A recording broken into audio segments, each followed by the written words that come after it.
Welcome back to another episode of Recovery Live. I am your host, Latoya, and we are back. Today we have an all brand new guest, and I'm going to have her introduce herself. How are you? I'm good. Hi. My name is Jeaneeca. Tell me more, Jeaneeca. So originally born in Connecticut, was raised down south in Virginia. 32. I just came out here to the New London area a couple of months ago. Okay. What brought you out to New London? I wanted something different. Okay. You know, I was ready for something different. Being in the city areas for, anybody that knows, Stamford, Bridgeport, New Haven, it's a lot out there. It can be a lot out there. So on this process of me growing and healing, I wanted something different, and I felt like coming out to New London, where there's a lot of recovery, was the best place for me to be. I love that. I love how you said that healing, on the healing journey. Mm. So, can you just give the viewers a little bit about what your healing journey has been like and what are you healing from? So, I had a lot of dysfunction in the household. No disrespect to my parents, who did the best that they could. My father was also incarcerated, so I wasn't raised by my biological father. And I struggled with a lot of just insecurities and wanting to belong, not feeling like I fit in anywhere, bouncing around from friends to friends, trying to find my group. Landed on the Misfits and definitely dove into the streets at that point. So a lot of trauma with the streets and incarceration as well. Okay. And it's important that you said that you tried to find your way where you fit in, and how talking to you, you're very educated, you're well put together, very classy and interactive. Tell me what that looks like when you're in dysfunction, because me knowing you, I would be like, no, not Jeaneeca. That doesn't even sound, she's identifying somebody else. Tell me what the dysfunctional Jeaneeca looks like, if you could put it in words. Yeah, so definitely manic, making a lot of bad decisions really, really fast. Self-sabotaging, lack of friends, isolation, lack of family, and not because of them, because of me. You know, I push a lot of people away when I'm active. And, oh man, broke.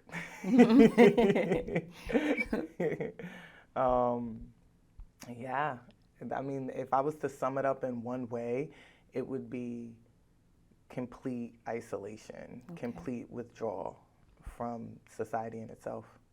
Okay, so if I were someone who just got to know you and you were going backwards and not forward as far as mental health and spiritual grounding, what would I look for? How would I know that you are not okay? Definitely making decisions off of emotion, you know. If I start acting in my emotions instead of my intellect, that's a big, huge red flag for a lot of people around me, because I don't do that, you know, when I'm in my right mind. And isolation, you know, if I stop calling, stop going out, stop showing up, even work, stop calling and going into work is a big red flag. And what I really love about your character is that when you do say things, it has relevance to it. It's about what's happening in your now. You're like what I call, you're mindful, like you're in your moment and you're sharing about your moment so that you can get through to the next moment, and not, even though we've had some horrific things happen that caused trauma in the past, you are pushing forward and going through. How are you utilizing your tools, and where are they coming from? Definitely the fellowship. I have really, really good spiritual principles that I live by. my higher power, and then reconnecting and rebuilding, relationships in all form and fashion, not just friendship, because a friendship is a relationship, rebuilding genuine relationships with people, and accountability partners too. Those are really big. Having somebody that's gonna call you out when but you kind of don't want to face the situation. So definitely having people that's gonna be like, no, Jeaneeca, that's not it. That's not the way to go. Definitely helps me stay grounded. Okay, and the little Jeaneeca gonna be like, did she just say? Right. And the adult Jeaneeca that's protecting little Jeaneeca is gonna be like, I think she got our best interest, so don't act up. We gotta see where this is going first, right? Yeah. How hard is that when you have to have that inner conversation with that inner little girl who wants to, because that's who acts up. Our inner child is the one who throws temper tantrums and hands, right? Yeah, the adults definitely. in us don't throw hands. The little girl in us be like, throw hands. So what does that conversation look like for you? So I would like to say, like, it's talking to my higher power until I can't talk no more. And I really soon realized once I get to the solution, because I'll spend about 30 minutes in the problem, and then I'll be like, wait a second, Jeaneeca, that sounds crazy, but becoming aware, once you start doing the healing work, the inner work, I know I can speak for myself. Once I started doing the inner work, it became a lot more easier for me to call that side of me out, right? So when I would get agitated or get angry, or I would have to take a step and look at that and be like, you know what? Why am I angry? It's not necessarily the fact that I'm angry, because I can feel this emotion, but what made me angry? And then once I go and I dissect that and I'm like, okay, well, my inner child was disturbed. Why was my inner child disturbed? What aspect have I not completely healed from? And once I dig into that, then I'm able to be like, okay, let's focus on the solution and not so much the problem. You're like so far ahead of the game when you say that type of stuff, especially to me because I love solution. Yeah. Not, knowing that everybody's not there, but you gave your problem a time limit. You started off with 30 minutes, and I'm like, ooh, what you doing parked here? But there are some conversations that will be had where people's are here 30 years and they had 29 years worth of being in the problem, right? And 30 minutes of solution, and that 30 minutes of solution annoys them. Right. Right? Because they're so comfortable with the chaos and living in the trauma. What would you tell a person who is so uncomfortable with doing the work? Because you have to do work in order to get to the place of being in 30 minutes of and limiting how much trauma you actually stay in. What would you tell a person who's afraid of facing that so that they can move forward and grow? That's a good question.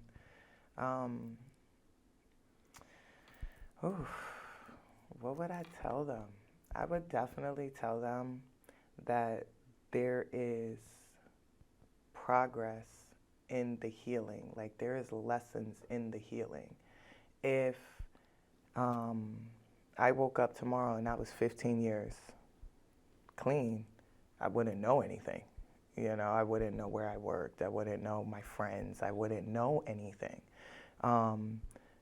But if I spent those 15 years actively healing myself and going within and holding myself accountable, there's lessons and things that I've learned along that way that once I got to 15 years, I can now give back. I would definitely say, like, the pain that you went through had nothing to do with you. It was to help another person. My father being incarcerated isn't supposed to affect me necessarily, but I can now in return help the next woman who follows down that same path, kind of pull her back and say, hey, listen, I was there. I did that. I was angry. It didn't work. So definitely giving your testimony changing your perspective of how you're looking at it will help. That's what I would say. And that's phenomenal. Let's talk about coping skills. So, right now I pissed you off. Right now, this very second. So don't tell me you gonna go camping and bake cookies and shit, because that's Absolutely not something not. you can do right this moment. Right now, I pissed you off and you get upset. What is your active coping skill, if you can identify it? What would it be? Well, being completely transparent, I would probably be in my head creating 1,000 different scenarios of how to handle the situation. Yeah. And the first about 5 of them, they're probably not going to end up well. Right. But once I tire myself out with doing that, because that probably takes a good 5 to 10 minutes of me creating scenarios of what I could say, what I will say, what I should say, I'm like, is it important? And that's something that I ask myself, and I've shared this before with people where, is this important? Can I change this? Like, I have to, because I have what my mother likes to call flip potential, I need to be able to switch really, really quick. And in a positive way, not a negative way. So can I change this situation right now? No? All right, then I have to let it go, right? Yes. All right, then how can I change it? Then I focus on the solution. And that's something that I really do. And like I said, that first 5-10 minutes, I'm already drained from making up all these fabricated stories that at that point I'm willing to go towards the solution, because That is funny. That's like going to a movies and watching 2 hours of just the previews and then leaving before the movie right, like comes on, I'm right? tired Right, already. right. Can't even do it. Right. So you're like, I'm not doing this to myself. But a pro that I've heard in that is playing the tape. And all of the scenarios in the tape end up with the same ending, which is not good. Right. Right? Right. So I happen to know that you're very creative. Yes. And that you have a lot of skills. One of those skills being that you write music, right? Yeah. Tell me more about that. So I started when I was 13, and I was upset. Like, I was just, in my shell looking for an escape, and I picked up my pen one day and I started writing. Didn't really think nothing of it at 13, obviously, right? And then as the years went on, I started getting on stage, performing in the church, spoken word. Around 18, I switched over to rap. Put it down for a very long time. For about 10 years, I put down my pen. I was just like, I don't want to be one of those people trying to chase something that's never going to happen. So I started doubting myself. I want to say about 2020, I came out of that doubt. And I said, you know what? If somebody's going to do it, it's going to be me. No, I'm the best I've ever heard. That's right. I started changing my perspective of how I looked at the dream. And I've been running ever since. I love that. I'm the best I've ever heard of. Can you give us a little example of what you're talking about here? You got to show us what you got. Yes, so I'll bring it back to my first love, right, which is poetry. And this is a piece that I called Concrete Jungle. I wrote this at 19, right? I'm 32 now. So let's look at the growth, right? So I said, these walls are barricaded with concrete. The harsh reality steps in when eyes meet. It's known to turn a strong man weak. Still bars painted white, soft cries murmur in the night. The pain grows deeper with 30-minute visitations and 15-minute phone calls. We're in the same situation, but I guess you know it all. Falling into this trap of this reoccurring door, let me guess, from the jail to the courthouse, you could take me on a tour. Having to scream for simple needs that will never get met. We never got a chance to express our regret. Lives get lost in the real concrete jungle within these 4 walls. It's hard to stay humble. You have a lawyer that's fighting against you, a mother that resents you, friends constantly saying, I'm sorry, I meant to. Conversations become shorter and visitations are now a distant memory. No words can express the place that's psychologically meant to be. And attitude adjustment, becoming mentally fucked with. And from that moment you step behind that steel door, you are now a victim. And no matter which way you turn, it's them who hold your fate. Another form of slavery, I state. They took us out of the master's houses and cotton fields, and then a jail they decide to build. Give us a little freedom and send us about our way. They place us in poor situations because they know we will make it here one day. This is the reality, and a 2-year run is not worth a 15-year bid, so please just think about it. Long days and lonely nights, soft cries murmur in the night. Within these 4 walls, it's hard to stay humble.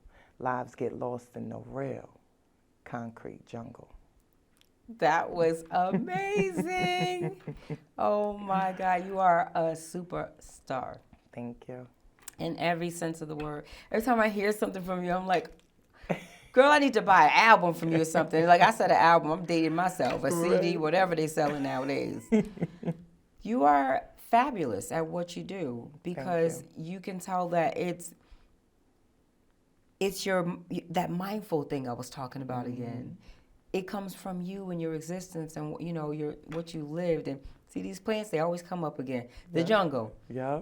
Right? The jungle. We're always surrounded by that jungle, but it's always about what you take out of the wilderness and bring into the light, right? Definitely. What did you bring out of the wilderness and bring to the light? Oh, man.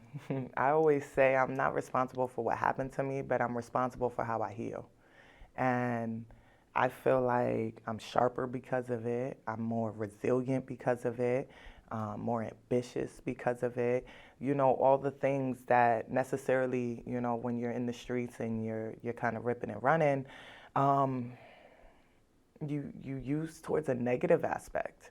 But I took those same qualities and I'm now using them towards a positive aspect. To where it's like, okay, well, if I was up and I was hustling, then I can get up and I can go work a 9 to 5. Just kind of swapping, That's right? Right, for the life that you can keep, because the hustle is exactly what that means. It's fast, it's quick, it's hustle, right? But when you work hard for something, you work hard so you can keep it, right?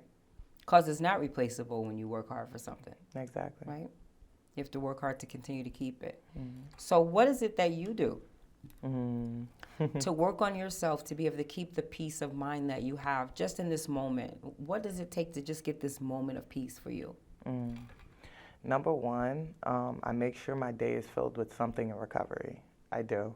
Whether that be the fellowship, whether that be volunteering, whether that be calling somebody else, right? I make sure I do something in recovery because I have to remind myself where I'm at, where I could be, and where I'm going. Number two is definitely staying connected to my higher power, praying, and doing what's in front of me. I would say would be number 3. Doing what's in front of me because that's all I can do. Not putting too much burden on me. Not filling my plate because I have a tendency to do that where I'm just filling, and then I look around and I crash out, I burn, right? So getting up, and if that means getting up and getting ready for the day, then that's what I do. Getting up, and after I get ready for the day, go to a meeting, that's what I do, right? Never putting too much on me. I love that. So you ever heard that saying, tell your God your problems, tell him your plan, and then see how much you can make him laugh, right? Yep, he'll laugh. Right, he will laugh, right? Because you attempted to do things your way, that's what we'll say, and you did it his way, and just tell the viewers what that looks like and how funny it is. Like, they need some comedy in their life. Everybody want to laugh. Yep. About your way, and like how long it took to surrender to actually do it the right way, but So when I made the decision in 2020 that I was going to be an artist, like I was like, you know what? I'm done playing games. I'm gonna, get a label. I'm gonna really get in the studio. I'm gonna focus down on my dream, right? I saw this vision, and I said it kind of a few seconds ago, and I feel like God showed me, who I was, who I am, and who I'm going to become. That's what I call my awakening, right? And I'm like, all right, so this is where I'm supposed to be. I'm supposed to do this. But I'm not gonna stop this, and I'm not gonna stop that, and oh, wait, hold on. I gotta stop what? Like, it was so much that I felt like I was still in, and I didn't want to give it up. So I would address the anger and not address the addiction. I would address the family but not address the love life. So I was like kind of picking and choosing, kind of like I'm gonna do this but not that, and this but not that, and it was crazy, right? And then I realized, like, 4 years later, I was still in the same spot. Like, I absolutely got nowhere. Like, yeah, I have some music out, and I have a little bit of a following, but my life was still the same. There was nothing that changed it at all. And then I was like, okay, what am I not doing? And it was that one thing, letting go of alcohol, that one thing that I knew that once I focused on that and focused on my stability, that I would be able to go and be so far beyond my wildest dreams, because I addressed the roots. I'm cutting the leaves and trimming the branches and going over here, right? And I always relate my life to, it being a house, right? And God said, I need you to work on the chair. And I'm at the door and I'm trying to fix the bed and I'm over here on the floor, let's pull the floor out, let's take the carpet out. Like, I'm doing everything but fixing the chair. That's right. And it's like, you know what, if I just would have fixed the chair, I probably would be somewhere different, but my story is my story, right? But today I'm fixing the chair. Today I'm letting go of the things that I know served me no purpose. And I can't be a pillar in my community doing what everybody else does. It doesn't go hand in hand like that. I can't be church on Sunday morning and at the club Saturday night. And, well, I mean, you could, but it's, it's not, you're not walking and talking, you're just talking. So I wanted to work on that walk as well. I wanted to look like the change that I wanted to become. That's right. That's right. And it's interesting because my version of what it looks like when I'm in my will versus in God's will is we have 4 seasons, right? And for each season, there's a different outerwear to keep yourself cool, hot, or comfortable, right? It's equivalent to keeping my summer clothes for the blizzard. Like, I'm going to wear flip-flops today, even though I know that it's going to be a nor'easter. But I'm going to wear a hat and earmuffs, but I'm going to have on flip-flops and shorts because that's my way, right? So frostbite kicks in on my toes, and now I can't walk, and it creates problems for my legs, and all because I decided I wanted to keep pieces of seasons that were no longer at that moment. Do you see what I'm saying? Like, we want to hold on to things that we do not need, and they weigh us down when we don't have to have the weight of the world should not be on our shoulders because we don't own the world, right? So what is it like for you when you realize that you don't have to carry all of that baggage of a world that does not belong to you anymore, that you are working to get rid of? Surrendering was probably the hardest thing that I had to do, but the most impactful thing that happened. And once I realized that I don't need to take on every single problem and defend every single thing, it was like a peace settled over me. And I fell in love with that peace of not wanting or trying to take charge of it all, right? I can say this last incarceration, I fully surrendered everything because I was tired of me, And you can get sick and tired of being sick and tired, because I was. But it wasn't until I got tired of me that I was like, I don't even want to be here anymore. Let's do something different. Yeah. And being as though I tried everything else, I was like, okay, let me try this letting go thing. Let me try this surrendering thing, right? And I did, and I was like, oh, so I didn't have to confront this person because my higher power ended up removing them from me anyway. Or I didn't have to say nothing to this person because this person, and that ended up happening to them, you know? I saw the barriers being moved, and I wasn't lifting a finger. So I was like, okay, I like this thing of not trying to take control of everything. That's right. Right? It brought me peace. And hope. Yeah. Because you have to believe in something in order for those things to happen. You have to believe that I have some help out here. And my higher power is way stronger than me. And it brings me peace to know that I'm protected in all areas of my life because I'm not involved in making the decisions, right? Except for following the direction of the assignments, right? So time went by fast, but I would like for you to give the viewers, give them a little bit of hope. Tell them what it's like to be in recovery and, you know, the benefits, if you could. So, I definitely understand if you're battling with yourself and you're struggling because I was there. But I can say once I got out of my own way, I was able to accomplish things that I never thought I would. And that's the aspect of like even forgiveness, you know. Yes, jobs, materialistic things, they're gonna come and they're gonna go. But I gained myself back. And that's something that I never thought I would ever see again, because I feel like I lost her so young. I gained the concept of understanding that life happens for us, not to us. And moving like that, I'm able to really share and really give back to a community and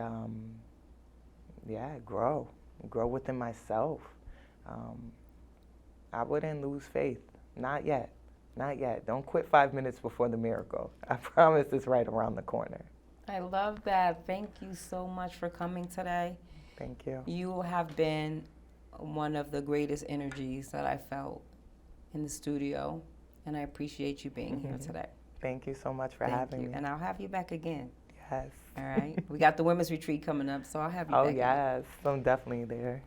Remember, the hope is here. Stay clean, stay sober, whatever. Don't get caught up in the words. Just focus on your recovery and focus on the hope. Thank you for joining us on another episode of Recovery Life. Ciao.